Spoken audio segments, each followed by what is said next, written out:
All right, so we're only going to get one shot at this.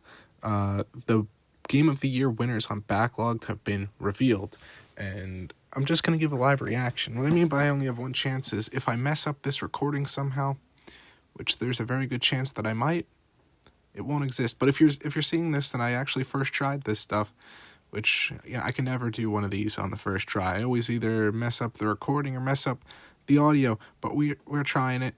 Let's click view winners. I'm expecting Expedition to win everything but the multiplayer award. And I'm expecting the multiplayer award to go to Arc Raiders. We'll see if my prediction comes true. Game of the Year is Expedition 33.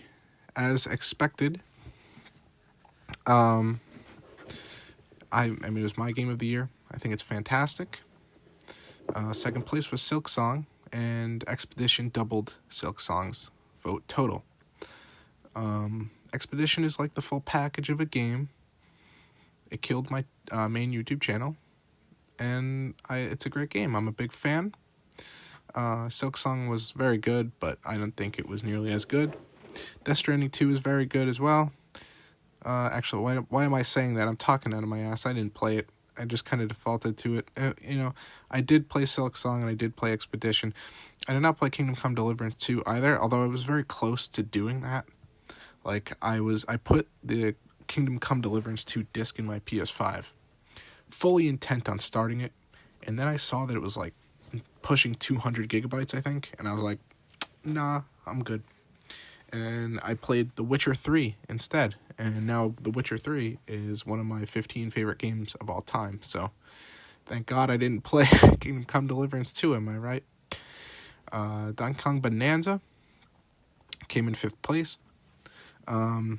Very good, although it's just kind of like a short platformer, so it has to be like truly generational to be considered for the Game of the Year in any given year. And it's very good, but it's not a generational game by any means. At least in my opinion, it's not. Hades 2, I did not play it. I tried to play the original Hades at some point this year, and it didn't click with me right away. Dispatch, with a nice 7th place finish. Dispatch is amazing. It's probably my second favorite game that came out this year. I loved it. I gave it a 10. I don't know if I still would. Deltarune, which I did not play. And I'm not very familiar with Deltarune at all. I don't know. The fact that it's episodic over years is a bit cringe to me. And I didn't like Undertale that much in the first place. But with that being said, I think the right game won Game of the Year. And now we move on to gameplay. Hollow Knight Silksong won the gameplay category, which I was not expecting that. As I just said, I was expecting it to be the Expedition sweep. So, Hollow Knight Silksong, I think the gameplay is very good. I prefer Expedition's gameplay because I'm a turn-based combat kind of guy, and Expedition has, in my opinion, the best turn-based combat ever. So the gameplay is very good in Expedition is my point. I think that's the best aspect of Expedition 33, which might be a hot take. I think it's more of a fun game to play than I think the narrative is good. And that's really saying something because the narrative is one of the better ones I've ever seen. But Hollow Knight Silksong is very good. The reason I don't like it as much gameplay-wise is like it's nothing to do with the core gameplay. It's more of just like the side aspects of it, like the economy and the tools and crests and stuff. I'm not a big fan of. I just prefer how it was all just consolidated to one thing in the original Hollow Knight. Hades 2, I did not play. Donkey Kong Bonanza, I think the gameplay, again, it's very good. And this is a category where a platformer could definitely win. But it just was not the best platformer to come out this year. I would consider the argument that it is better gameplay wise than Silksong. I don't know. I'd have a hard time deciding. Kingdom Come Deliverance 2, as I said, I didn't really play. And I did not play Split Fiction either or Death Stranding 2. I did play Monster Hunter Wilds a bit. I played a lot of new games this year. I've never played this many new games in one year. Monster Hunter Wilds I did have a really good time with, but I don't think it deserved to win gameplay by any means. I did enjoy it though. Next is narrative, which is Expedition 33. It went far above and beyond in this category. Like 15,000 almost votes compared to the next, which was Dispatch with 3,500. 3,500 for that coat. So Expedition 33 definitely deserved to win. I believe it got my vote. But yeah. Dispatch, great story. It's very fun. It's just, it suffers because it's not highbrow enough, which, I'm not saying that from my perspective of being pretentious. I'm just saying in general, Expedition 33 is a lot more profound in terms of what it's doing, whereas Dispatch is just fun. Not to say that one's inherently better than the other, but one is going to garner more votes from people who played both. Because, Dispatch is it's just a fun superhero story that's like 8 hours, and Expedition 33 is something that could really be powerful to the right person. So, that's why I think it won by such a landslide. Silent Hill F, I did not play. I was considering getting it, but it wasn't reviewed like well enough for me to really, go out of my way to pay up for it. Death Stranding 2 again, I did not play. Silk Song, as far as like story goes, in both the original Hollow Knight and Silk Song, like the original Hollow Knight is one of my 10 favorite games of all time, and I could not really tell you that game's story. And Silk Song even less so. I just don't think that these games' stories I'm not as much of a fan of atmospheric storytelling. I think that's just the best way to put it.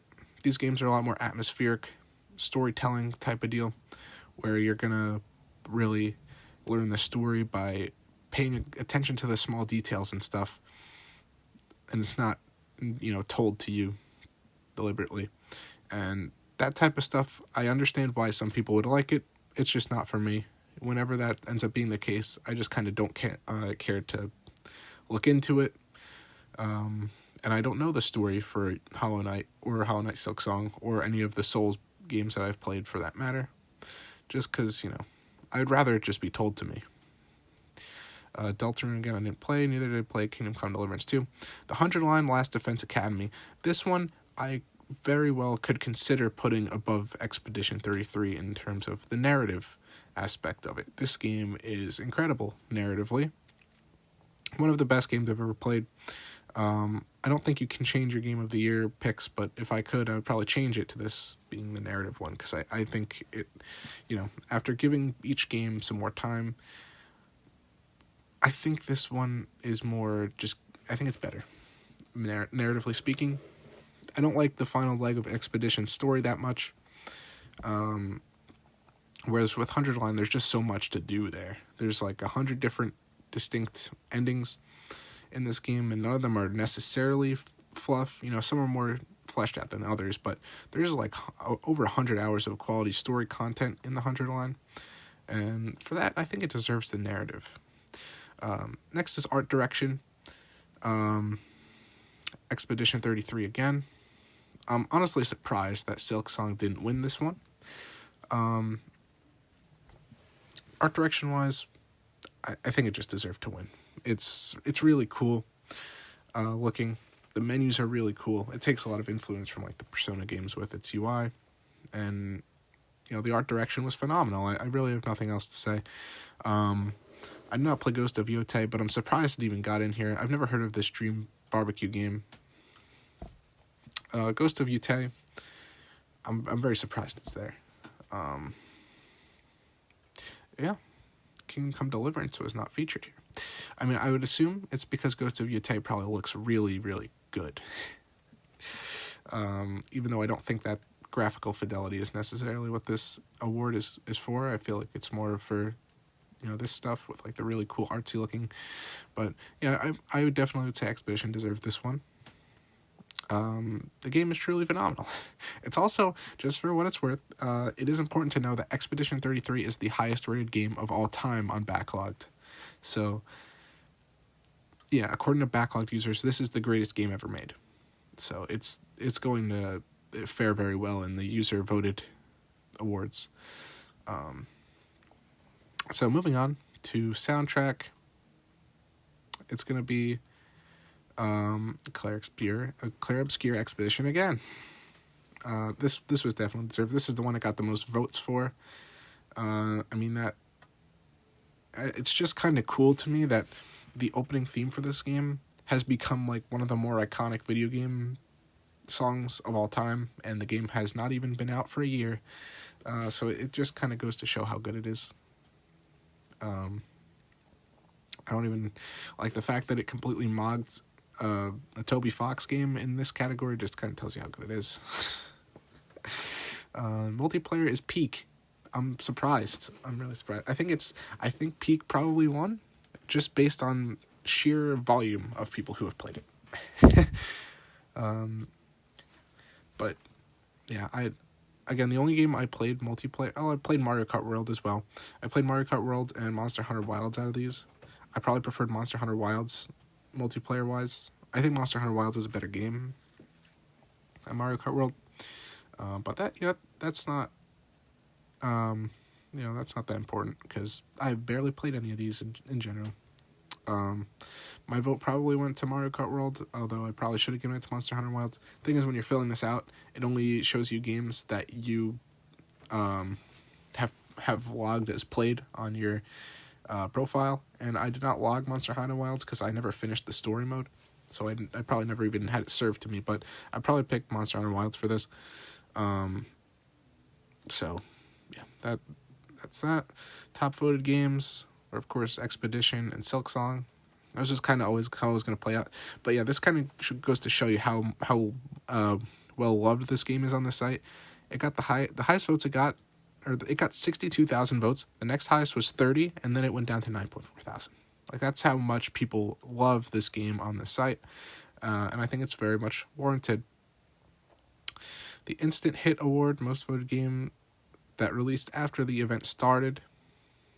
The Lasting Impression, most voted game that released between January and March. And the Hidden Gem, the highest rated game with fewer plays than 90% of other submitted games.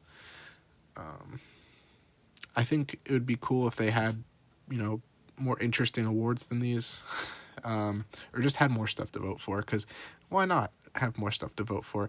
It's a bit unfortunate that, there was only, 5 categories, which, it means that Hades 2 got nothing, Death Stranding 2 got nothing, Dispatch got nothing, Silent Hill F got nothing, and, I mean, maybe more specialized categories for that. I think it'd be cool. So yeah, let's take a look at Expedition 33's profile. Oh, it doesn't have the awards yet. That's unfortunate. I'm talking about is if you go to like another game, talking about generational platformers, this is one. It has like the awards thing here, which I think is really cool. I think that's neat. But I'm guessing Expedition, it's not updated yet. The game is fantastic, and I think it definitely deserved every award that it got, and then some. So, I guess I can pull up what I voted for. I'm pretty sure I know what I voted for, but, damn, where can it, oh, you go here, and then, damn, yeah, I don't remember how to get to it, but, I voted for Expedition on everything except for multiplayer, where I put Mario Kart World. I'm pretty sure that's what I did. But yeah, make sure you guys follow me. Look at me go. Witcher 3 is so good. Yeah. Thank you guys for watching.